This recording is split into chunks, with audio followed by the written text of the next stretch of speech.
Shiplap can come in a variety of different sizes and textures and can be installed in a number of different ways. Today we're going to be using Stikwood's peel and stick wood planks to install shiplap on a regular white wall.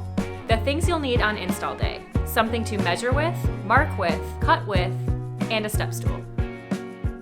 So we're going to start by laying out the wood planks on the floor, so take them out of the box and let them acclimate to the room. We want to do this 1 to 2 days before installing. In the meantime, you'll want to wipe down and clean all of your surfaces and make sure they're completely dust-free.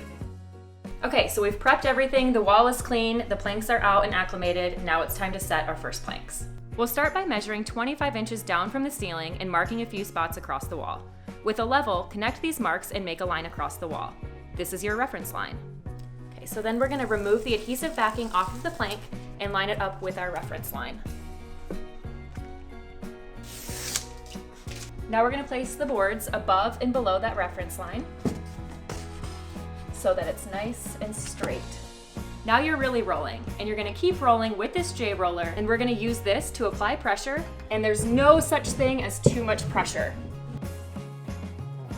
When you get to a place where you need to make a cut, you're going to hold it up against the wall, have your overhang, and just mark where you need to make that cut.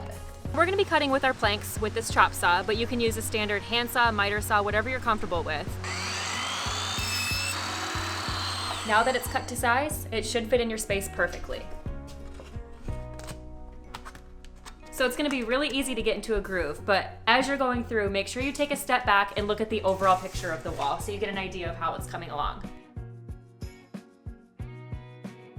So we're almost done here, and our last row is narrower than the width of the plank. So what I'm going to do is hold it up to the baseboard and mark it for a cut.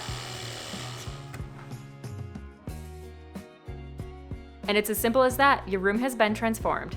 And better yet, you did it yourself with Stikwood.